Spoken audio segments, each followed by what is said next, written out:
저희가 사전 질문을 받았는데 무려 100여 분에 가까운 분들께서 이 질문을 해주셨습니다. 그래서 시간상 이를 다 소개해 드릴 수는 없고 또 중복되는 질문들이 많아가지고 제가 그중에서 10건 남짓의 질문을 먼저 선별했습니다. 그래서 제가 직접 질문하는 것보다는 이 질문자께서 직접 호 교수님과 대화 형식으로 질문하고 대화하고 이런 형식으로 진행을 하려고 합니다. 그래서 제가 한 분당 대략 한 4분 정도 드리겠습니다. 그럼 지금부터 첫 번째 질문자께 마이크를 넘기겠습니다. 첫 번째 질문자, 예, 말씀해 주십시오. 안녕하세요, 교수님. 저는 경북과학고등학교 1학년 황태현입니다. 제가 드릴 질문은, 수학자라는 길을 교수님께서 걸으시면서 이제 만나신 가장 큰 어려움은 무엇이었는지 궁금합니다. 글쎄요, 어떤 답변을 드려야 될지 잘은 모르겠는데, 그냥 약속드린 것처럼 솔직하게 생각나는 대로 말씀을 드리자면은, 일단 수학이라는 과목 자체가, 어렵잖아요.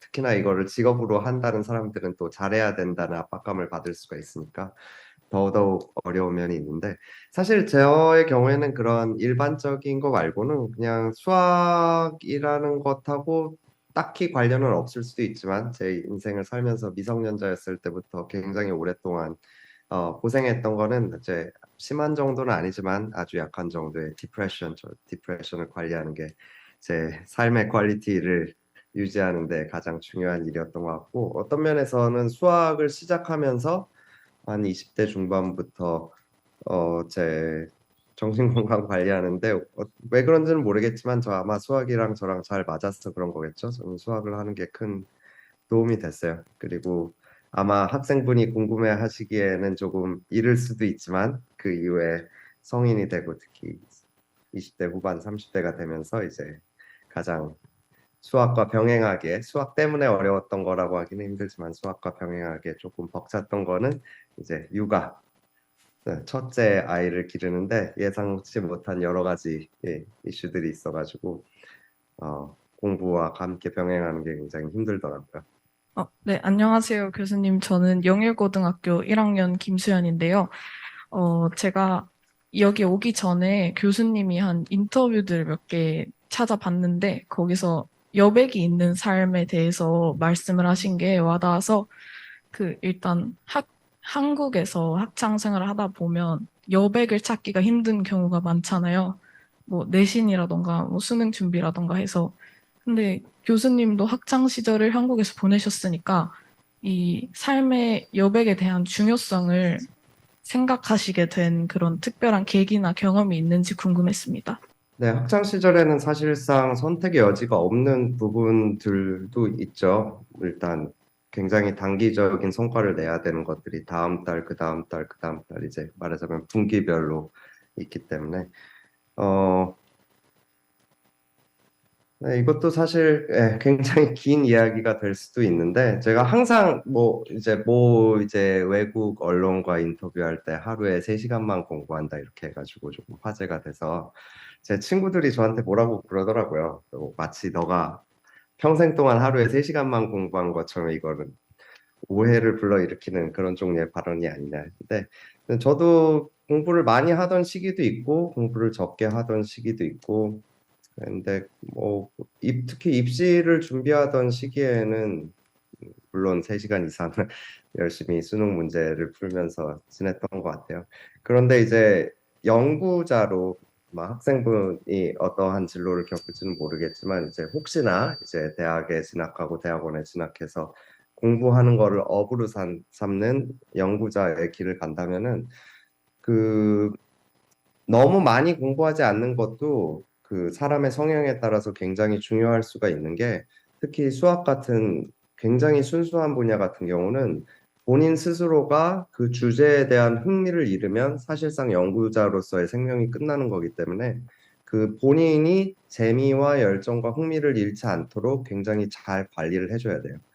그러니까 어떤 뭐 특정한 달에 이번 달 11월 달에는 왠지 느낌이 좋아가지고 하루에 뭐 8시간, 9시간씩 공부하고 뭐 그런 식으로 이제 예외적인 경우에는 뭐 5년, 10년, 20년 이렇게 연구 페이스를 유지하시는 분들도 있지만 대부분의 사람들의 경우에는 그런 과정을 두세 달 정도 거치고 나면은 어떠한 형태로건 번아웃이 오더라고요. 저도 그 번아웃에 대한 역치가 굉장히 낮은 사람이라서 그러한 과정을 몇 번 반복하고 나서 보니까 본인이 충분히 즐길 수 있을 만큼 열심히 공부하고 그 다음에는 마음이 조금 쉴 수 있는 정도의 패턴을 유지하는 게 더 낫겠다는 생각이 들더라고요. 운동 같은 것도 할 때도 물론 연습을 많이 할수록 실력이 는다고 생각할 수도 있지만 뭐 근육이 이제 성장하려면 휴식 시간이 더 중요하다 뭐 이런 얘기도 하잖아요. 제 생각에 마음도 비슷한 종류의 메커니즘이 있어가지고 어느 정도 열심히 한 다음에는 또 충분히 쉬어서 자기 마음의 여유가 생기고 공간이 많이 생기고 또 새로운 주제에 흥미가 자연스럽게 생길 기회를 주는 것이 중요할 것 같아요. 안녕하세요. 경북과학부 1학년 오건호라고 합니다. 맨 처음에 수학을 접하실 때, 이 수학자가 되어야겠다라고 생각하실 때, 음, 보통 누군가 존경하는 사람을 맨 처음 접하게 되거나 그렇게 해서 되는 어떠한 진로를 정하게 되는 경우가 많은 것 같은데, 혹시 교수님께서는 그렇게 존경하거나 아니면은 뭔가 참고가 될 만한 뭔 참고가 될 만한 뭔 선배 교수님들이나 그런 분들이 있었는지 궁금합니다. 네, 뭐 저는 항상 이제 예전에 다른 곳에서도 한번 말씀드린 적이 있는데 제가 좋아하는 사람이 굉장히 많아요. 특히나 이제 수학을 공부하게 되면서 공부를 시작했을 무렵에도 그렇고 지금 계속 연구를 진행해 오면서 친구들도 생기고 동료들도 생기고 선생님들도 계속 만나고 하면서 제가 존경하는 사람들의 리스트가 점점 쌓여가고 있는데 특히나 공부를 처음 시작할 무렵에는 그 당시에 제 주위에 있었던 분들 서울대 뭐 히로나카 선생님이나 김영훈 선생님 그리고 그 팀에서 있었던 대수기하 공부하던 선배들 뭐 다 좋고 멋있어 보이더라고요. 예. 저 사람처럼 돼야지 하고 딱 마음을 먹고 진로를 어느 순간 뭐월 뭐일 몇 시에 정한 그런 건 아니고 그냥 자연스럽게 하루하루 살다 보니까 어느덧 제가 그런 방향으로 걸어가고 있더라고요.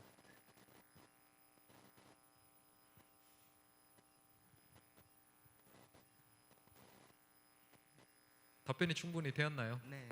예, 고맙습니다. 네, 혹시- 추가 질문 하셔도 됩니다. 추가 질문. 네. 혹시 허 교수님이 제 이름을 말씀하실까 봐 기대하고 있었는데. 예, 그럼 다음 질문자 마이크 부탁드립니다. 안녕하세요. 경북과학고등학교 1학년 최지은이라고 합니다. 제가 드릴 질문은 교수님께서 학창 생활을 한국에서 하셨다고 알고 있는데 그 다음에 미국으로 유학을 가시게 된 계기가 궁금합니다. 네, 아무래도 미국이라는 나라가 주는 굉장히 큰 매력이 있잖아요. 특히나 이제 학계에 소속되어 있는 사람의 경우에는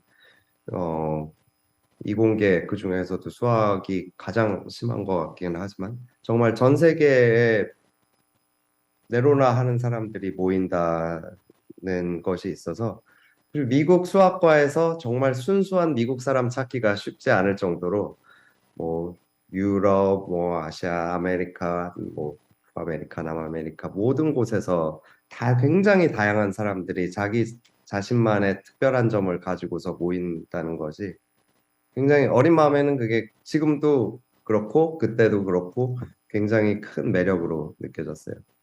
다양성. 그리고 추가적으로 궁금한 점은 미국 유학을 준비하는 과정이 준비하게 되는 과정이 좀 궁금합니다. 그러니까 대학원을 정하거나 어디로 갈지를 명확하게 정한 과정이 조금 궁금합니다. 글쎄요, 어떻게 됐습니다. 저도 이 진로를 수학과로 정하는 과정이 아주 이게 순탄한 편은 아니었어가지고, 뭐 이런데 저런데 지원해보고, 사실 제가 미국 박사과정에 유학하게 된 게 아마 세 번째 지원했을 때였을 거예요. 그러니까 학부 3학년 때 한 번 지원했는데 뭐 마땅한 그런 게 안 돼서 그만두고 4학년인가 5학년 때 한 번 지원했는데 또 마땅한 데서 억셉 레터가 안 와서 이제 서울대 석사과정에 진학하고 그리고 거기에서 또 이제 2년 하는 와중에 이제 또 다시 이제 수학과로 지원을 해가지고 결국에 이제 어퍼 레터를 한 장 받았는데 네.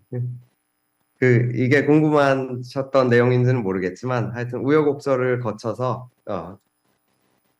결국은 이제 수학과 박사과정으로 진학하게 됐어요. 처음에는 이제 일리노이 주에 있는 어바나 샴페인 일리노이 주립대학교에 진학했다가 나중에는 미시간의 애나버에 있는 미시간 주립대학교로 트랜스퍼 해가지고 그곳에서 박사를 받았습니다. 네, 감사합니다. 예, 고맙습니다. 자, 다음 질문자 질문 부탁드립니다. 네, 안녕하세요. 저는 수학 포스텍 수학과에 재학 중인 정찬영이라고 합니다. 제가 사전에 준비한 질문이 되게 길었는데 일단 읽어주셔서 감사하고요. 질문의 내용을 말씀해드리자면 제가 만들어 보고 싶은 프로그램이 하나 있습니다. 그게 이제 수학 대사전 같은 느낌의 프로그램인데 일단은 현대 수학의 정리들이 그 사전에 담겨 있고 검색을 하면은 그 질문 그 정리가 나오게끔 하고 그 정리를 만약에 클릭을 하면은 이제 그 정리의 내용을 설명해주고 또 이제 증명 내용이 나오는 그리고 그 증명 과정에 그 필요한 알아야 되는 사전 정리들 있잖아요. 그런 거를 또 옆에 띄워주는 이런 식으로 한다면 그리고 이제 그 옆에 정리들도 모를 수 있으니까 그걸 클릭하면 앞서 말한 똑같은 내용이 나오게끔 하는 만약에 수학을 아예 모르는 처음 보는 사람들도 차근차근 따라가기만 하면 모든 정리를 알 수 있는 그런 프로그램을 만들어 보고 싶거든요. 만약에 근데 이게 그렇게 생각하기 힘든 아이디어가 아닌 만큼 혹시 교수님들이나 다른 어디 커뮤니티 같은 데서 이미 이런 종류의 프로그램이 있는지 이게 궁금해가지고 여쭙고 싶고 만약에 이게 최초라면 어이구 네. 만약에 이런 활동이 최초라면 단순히 이제 학습용이 아니라 제 프로그램이 어떤 학술적인 가치가 혹시 있을 수 있을지 한번 여쭤보고 싶습니다. 네, 저도 뭐 수학의 전 분야를 아는 거는 아니기 때문에 뭐 어떤 것들이 미리 있는지는 모르겠지만 제가 주로 연구하고 있는 대수기하학 내에서 한정지어서 얘기하자면은 말씀해 주신 거에 가장 가까운 프로젝트는 이제 콜롬비아 대학의 아이제 요한 디용이라는 교수님이 계신데 그분이 진행하고 계신 The Stacks Project라는 것이 있어요. 그러면 이제 네, 혹시 들어보셨나요? 아니 네. 들어본 적은 없는데 제가 검색해서 알 수 있나요? 그 프로그램을? 네네네. 지금 뭐 프로그램이라고 하기는 뭐 하고 말하자면은 위키 프로젝트 같은 건데 네. 뭐 이제 공신력 있는 전문가들이 이제 모여서 위키 프로젝트를 굉장히 뛰어난 리더 아래에서 진행을 한 건데 취지는 방금 말씀해 주신 거랑 비슷해요. 그렇지만 이제 수학 전체로 넣고 보자면은 너무너무나 큰 프로젝트가 됐기 때문에 이 경우에는 이제 대수기하로 한정해가지고 했는데 비교적 성공적으로 진행됐고 지금까지 문서는 한 7,000페이지 정도 작성한 걸로 알고 있고 실제로 대수기하 하는 사람들이 많은 도움을 받고 있어요.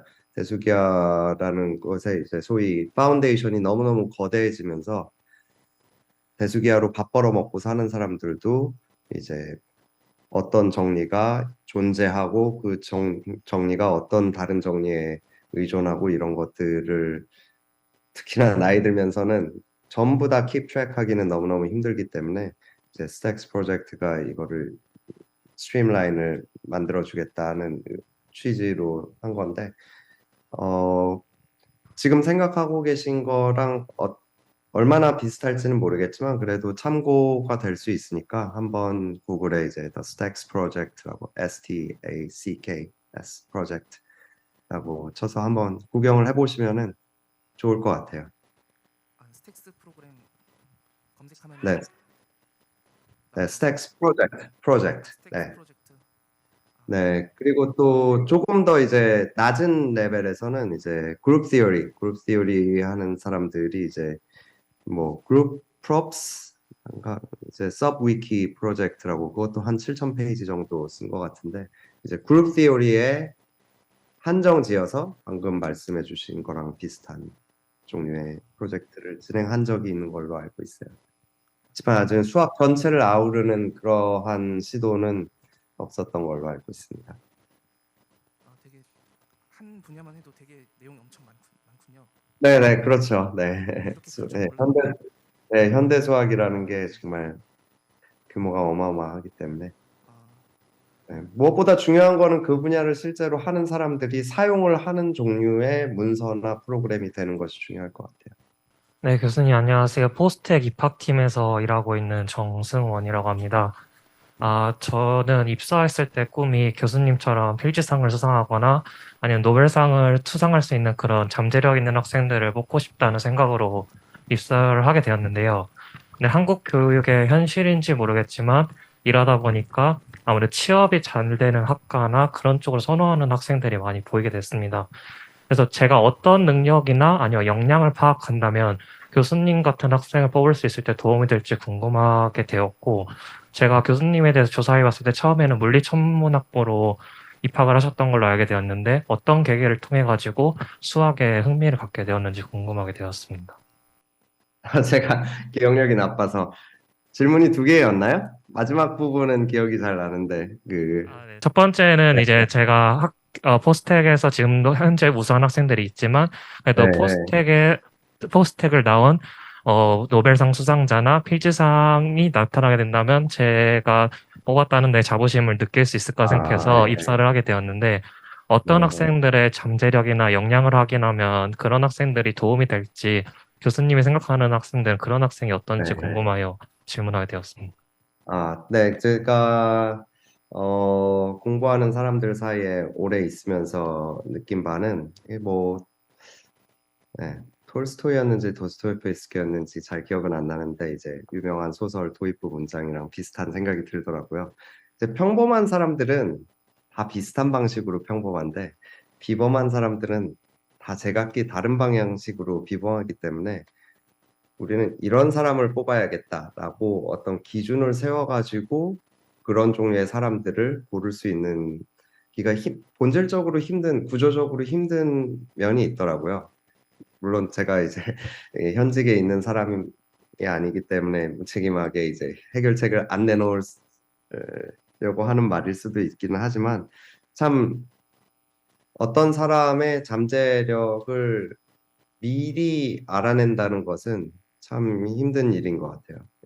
특히나 뭐 공정성이나 이런 것들까지 신경 써야 되는 입장이시라면은 매우 힘들지 않을까.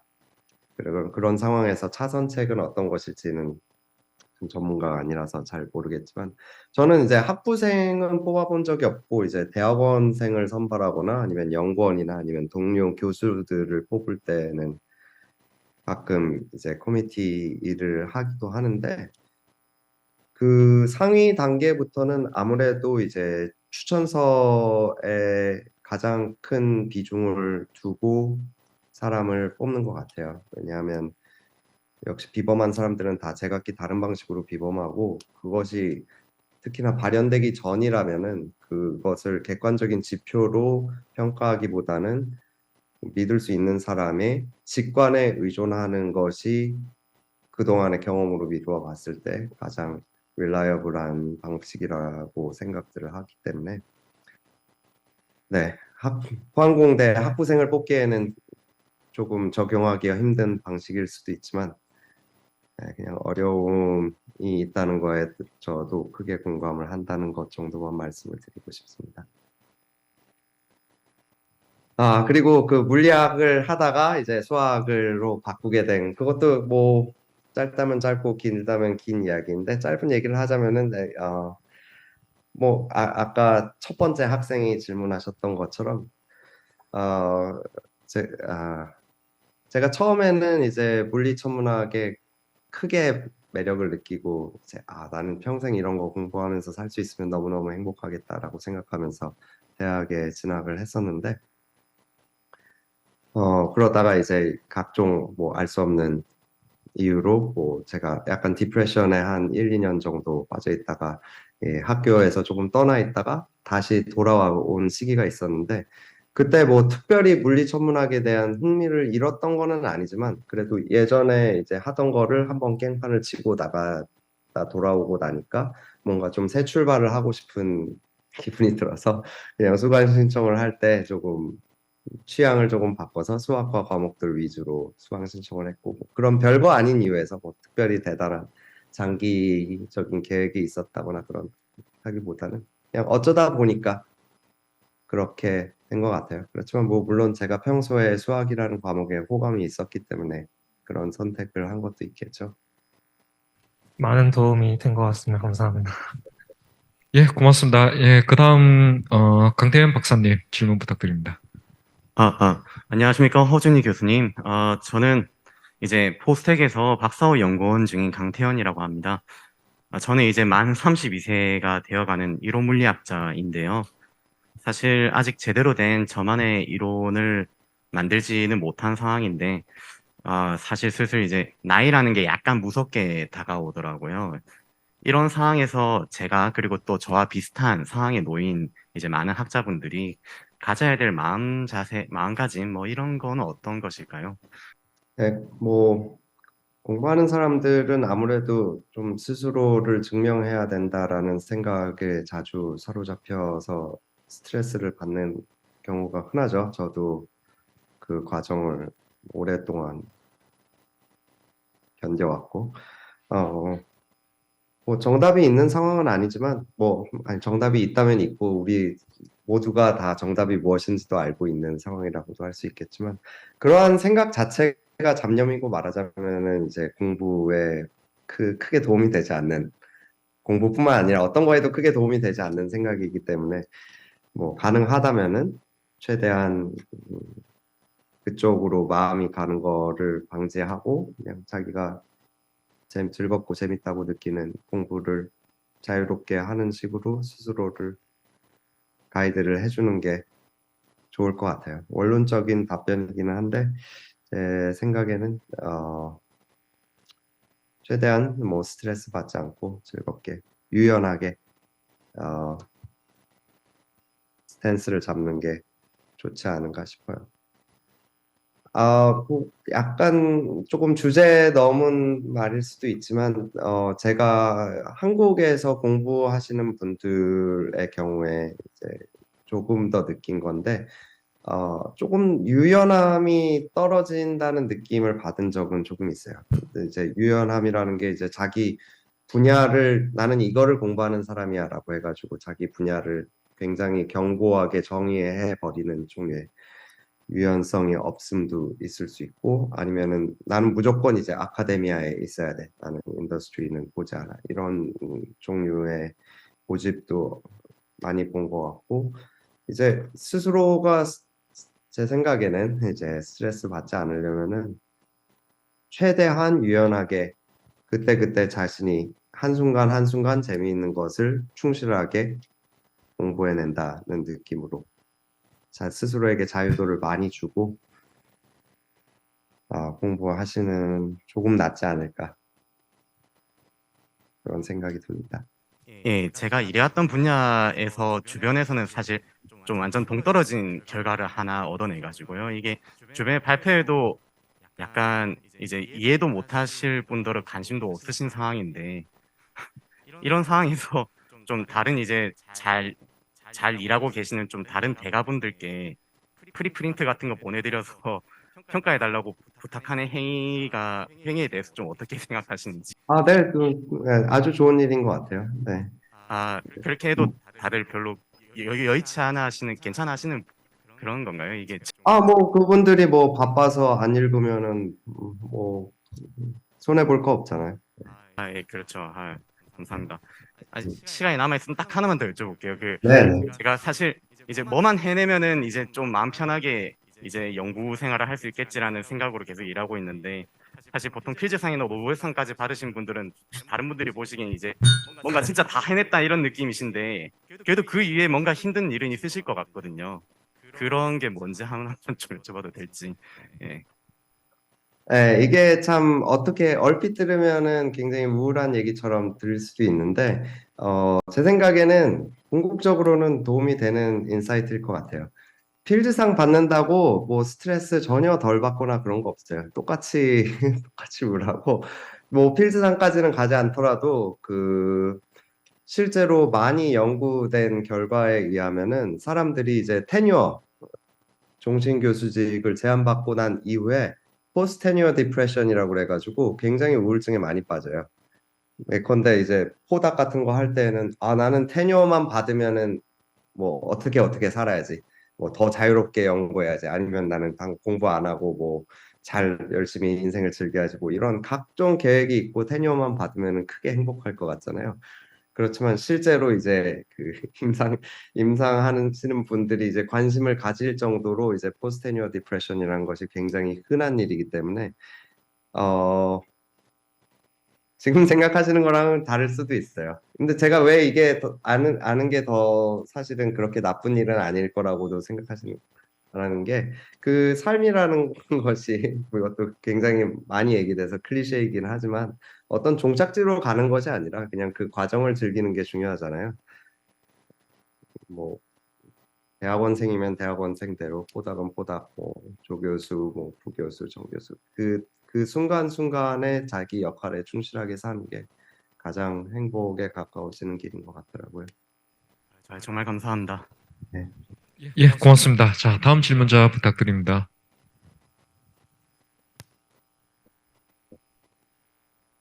네, 안녕하세요. 저는 포항공과대학교 환경공학부 대학원생입니다. 제가 개인적으로 교수님 이제 유튜브에서 강연이나 인터뷰 영상 보면서 되게 멋지다고 생각했었는데 이렇게 뵙게 돼서 정말 영광입니다. 제가 여쭤보고 싶은 점은 두 가지인데, 먼저 첫 번째로 저도 대학원생이라서 이제 연구를 하다 보면 아까도 말씀하셨지만 뭔가 흥미를 잃지 않기 위해서 충분한 휴식도 중요하다고 하셨잖아요. 그렇지만 이제 연구를 하면서 되게 호기심이 느껴지고 연구가 잘 될 때는 연구가 되게 재밌게 느껴지다가도 또 연구가 되게 안 되는 기간도 있잖아요. 그럴 때는 뭔가 흥미를 잃기가 쉬운데 휴식 외에도 연구를 하시면서 계속해서 이게 연구에 대한 열정을 잃지 않기 위해서 교수님께서는 어떻게 그런 열정이나 호기심을 잃지 않고 꾸준히 재밌게 할 수 있으셨는지 여쭤보고 싶고, 두 번째로는 교수님이 지금까지 학업이나 연구를 하면서 가장 크게 느꼈던 어려움은 어떤 것이었는지, 그리고 그걸 어떻게 극복하셨는지 여쭤보고 싶고, 그리고 그 외에 연구를 하시면서 개인적으로 가장 크게 뭔가 전율이랄까 가장 큰 익사이팅을 느꼈던 경험은 어떤 것이었는지 여쭤보고 싶습니다. 네, 질문이 두세 개 정도 있었던 것 같은데, 첫 번째 제 기억나는 대로 말씀드리자면은 연구를 하다가 이제 좀 힘들고 어려워서 흥미를 잃거나 아니면 잠시 하고 싶지 않은 마음이 들 때, 그럴 때 어떡하냐, 이런 질문이 있었던 것 같아요. 뭐 요즘 뭐 자기계발서 뭐 이런 거에서 그런 얘기가 있었던 것 같은데, 목표보다는 루틴이 중요하다는 뭐 그런 류의 이야기를 사람들이 많이 하잖아요. 연구에서도 잘 적용이 되는 말인 것 같아요. 내가 무엇을 이루어내야지라는 것은, 그러한 마음 상태를 유지하는 거는 너무나 이제 기분에 따라서 이제 그럴듯하게 들리기도 하고 무의미하게 느껴지기도 하고, 그거에 필요한 에너지가 있을 때도 있고 없을 때도 있고 뭐 크게 이제 프로덕티비티에 기여하지 않는 바가 많은 것 같은데 반면에 이제 견고하게 루틴이 있으면 그냥 습관대로 몇 시부터 몇 시까지 나는 어디 가서 뭘 한다 이런 식으로 정해져 있으면은 조금 더 일관성 있게 프로덕티브함을 유지하는 데 도움이 되는 것 같고요. 그리고 또 뭐 분야마다 다를 수는 있겠지만 뭐 어느 분야든지 어느 정도는 그 자기가 좋아하는 일에 비슷한 종류의 관심을 가지고 있는 견고한 커뮤니티에 소속되어 있으면은 이제 친구들하고 비슷한 거에 대해서 얘기하거나 하면서 자기 내부적인 이제 클라이밋이랑 무관하게 다른 더 큰 공동체의 이제 드라이브를 조금 이용해서 자기의 생산성을 유지하는 사람들도 있고 그런 것 같습니다. 두 번째 질문은 뭐였죠? 네, 가장 연구하시면서 가장 크게 느꼈던 어려움이 아, 네, 그거는 아까 네, 간략하게 말씀드렸던 것 같아요. 네, 다시 말씀드리지 않을게요.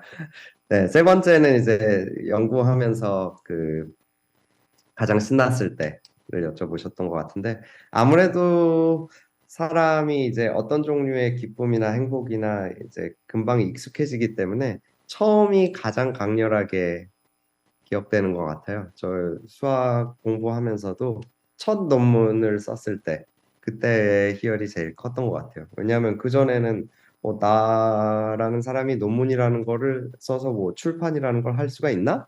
이런 거에 대한 확신이 없는 상황이었다가 나도 이런 거를 쓸 수 있네? 나 전에는 다른 사람들이 몰랐던 것 같은데 다른 사람들이 모르는 거를 내가 알아낼 수 있나? 뭐 이런 식으로 첫 번째 논문을 썼을 때 그때의 기쁨이 가장 컸던 것 같아요. 그리고 말씀 들으면서 여쭤보고 싶은 점이 아까 그러니까 같은 분야 내에 대화를 할 수 있는 견고한 커뮤니티가 있으면 좋다고 말씀해 주셨잖아요. 네.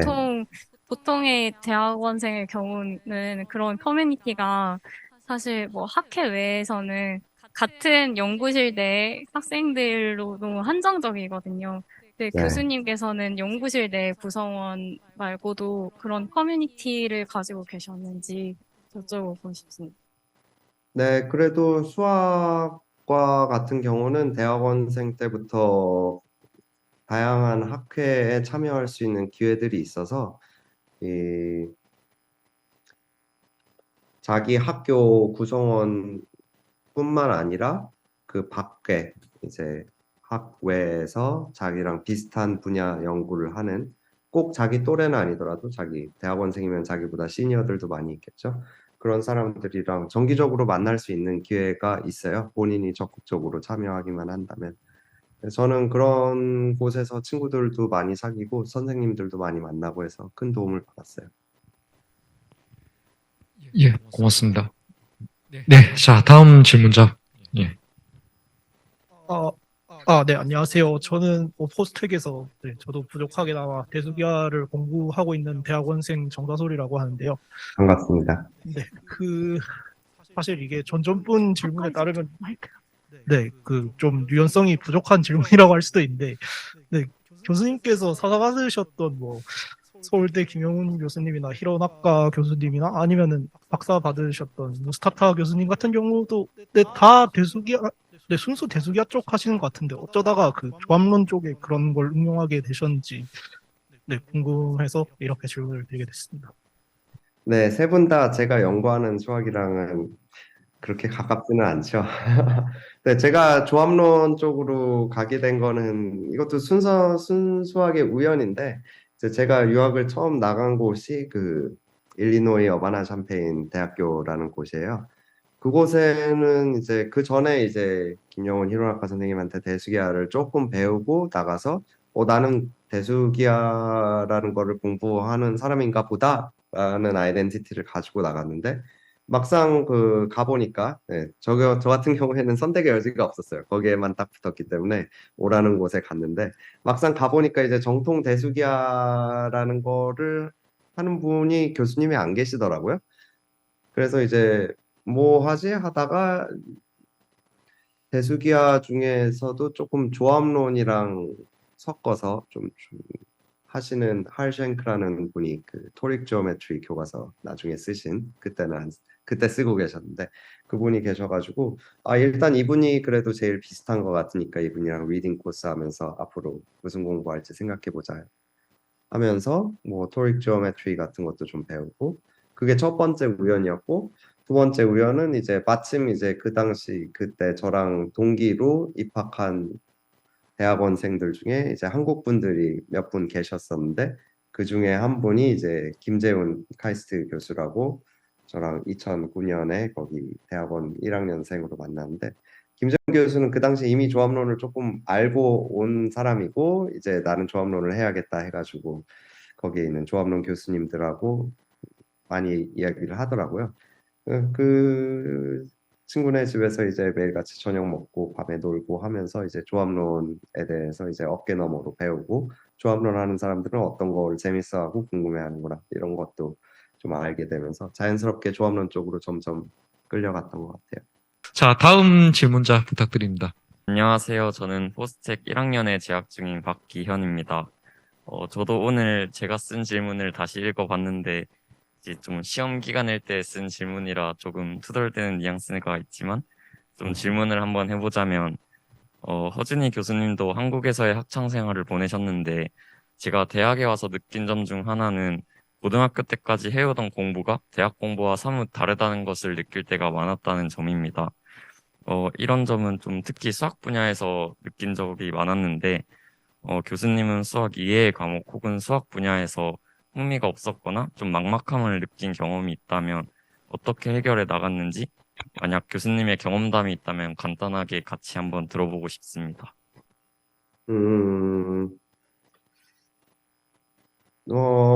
물론 이제 저도 이제 특히 학부생 시절에 이제 다양한 과목들에 흥미를 잃으면서 이제 안 좋은 성적을 받기도 했었는데요.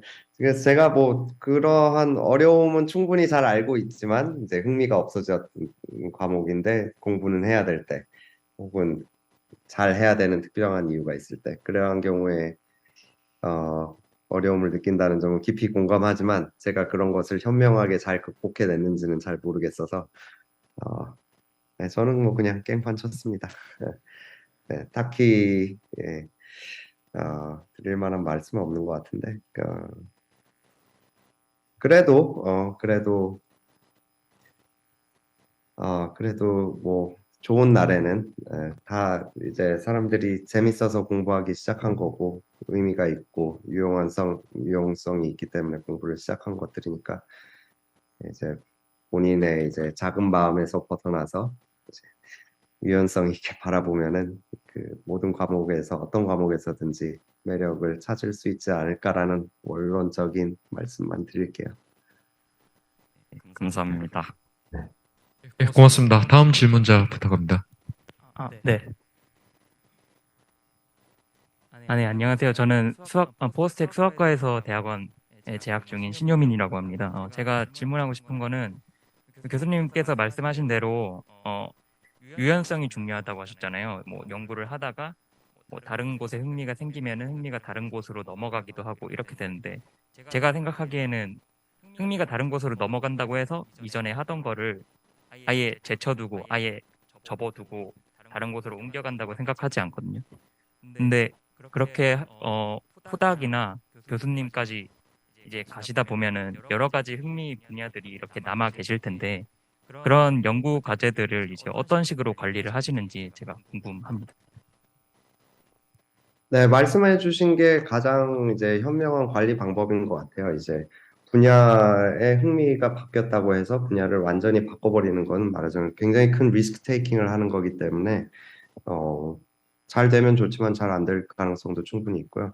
대부분의 사람들의 경우에는 그것보다는 자기의 연구 분야 혹은 관심 분야를 조금씩 땅 따먹기 하는 것처럼 확장시키는 방식으로 자기 커리어를 관리하는 경우가 많은 것 같아요. 그것이 조금 더 건강한 면도 있고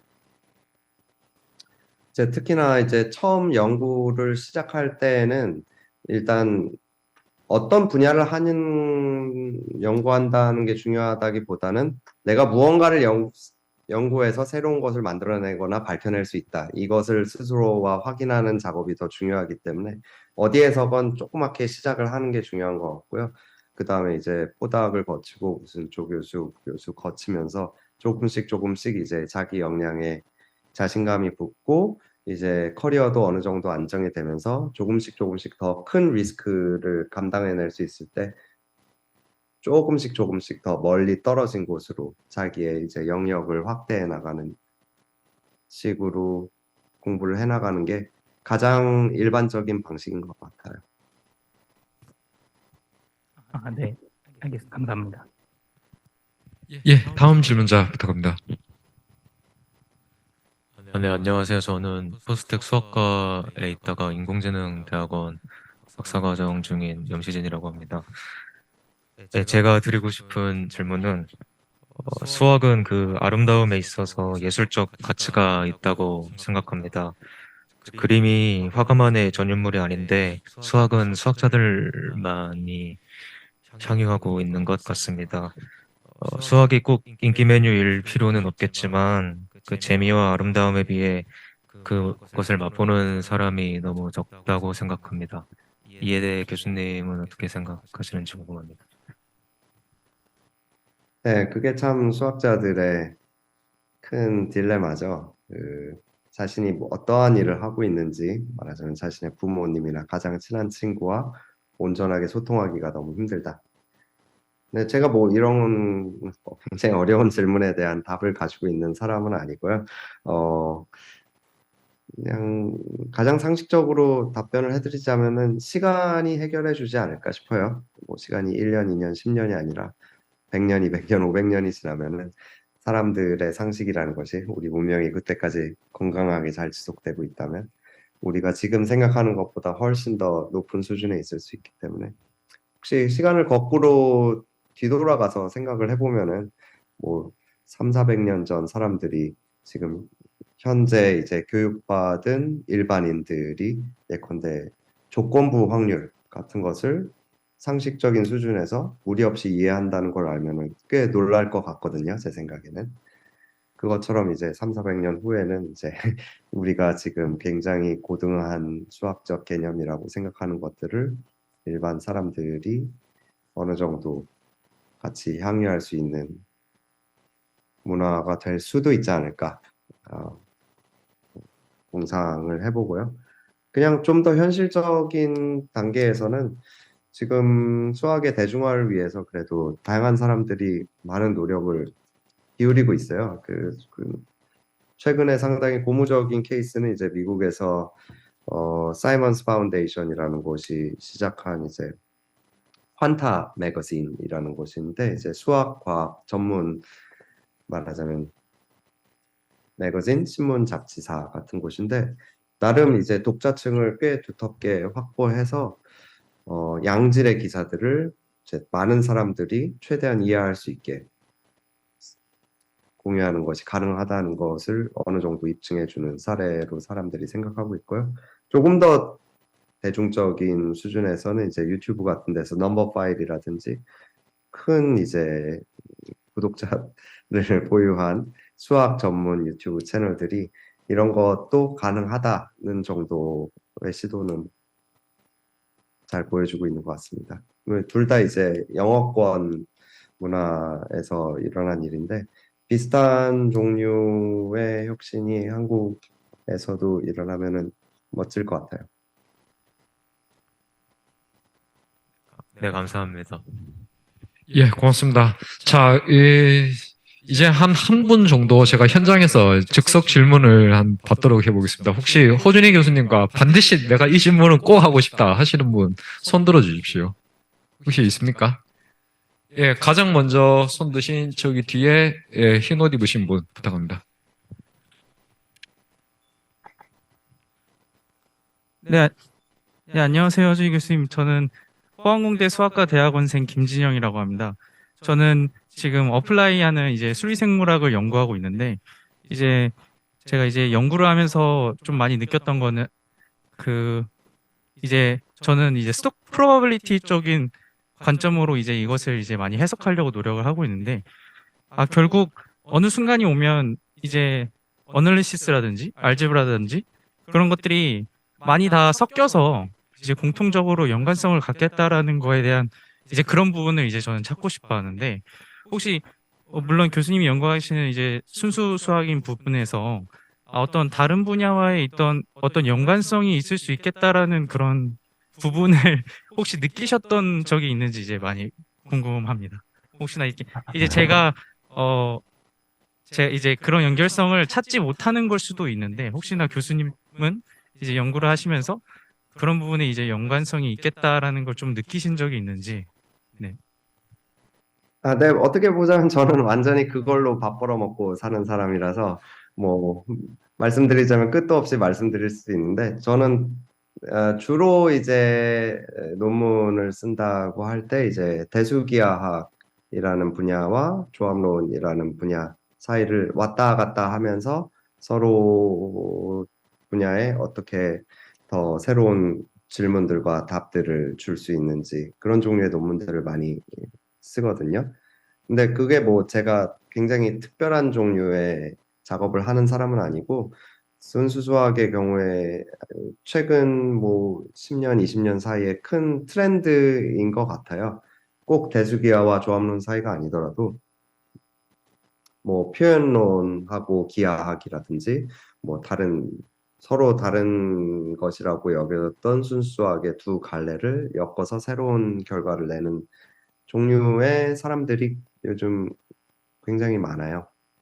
예, 아마 학문이 이제 굉장히 세분화되고 특성화되는 시기가 있고 그것들이 다시 통합돼서 통합적인 일관된 관점을 만들어내는 시기가 있는데 요즘은 이제 많은 것들이 이제 합쳐지는 시기이지 않나 그런 생각입니다.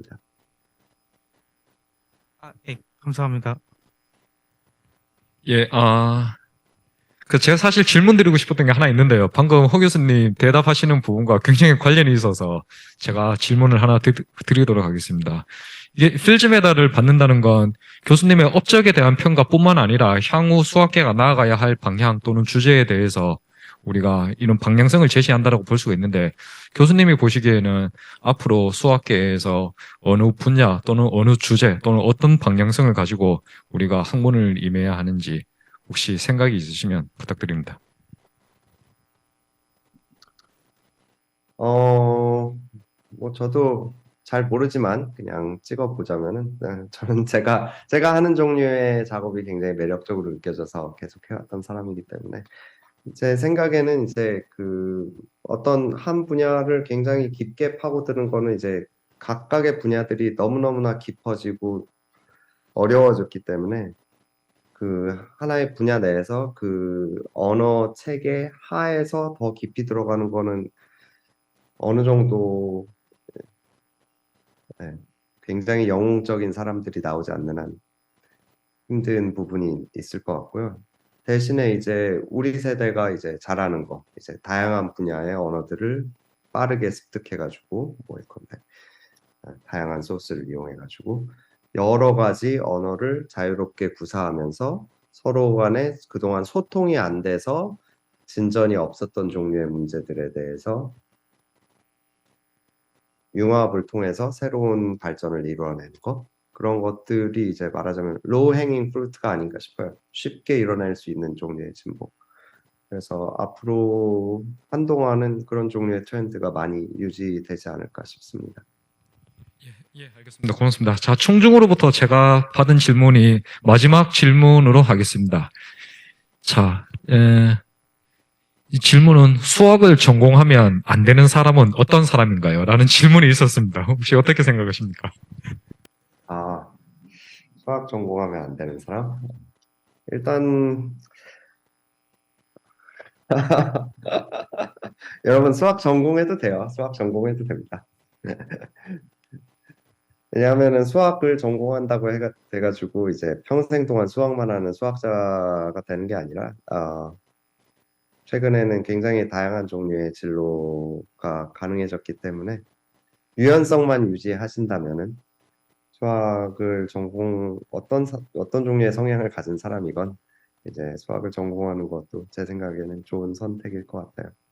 이제 왜냐하면 추후에 새로운 언어나 체계를 받아들이는 데 충분히 마음이 연습이 된 채로 이제 졸업을 하실 수가 있기 때문에 유연성만 유지하신다면 수학 누구나 전공하셔도 될 것 같습니다.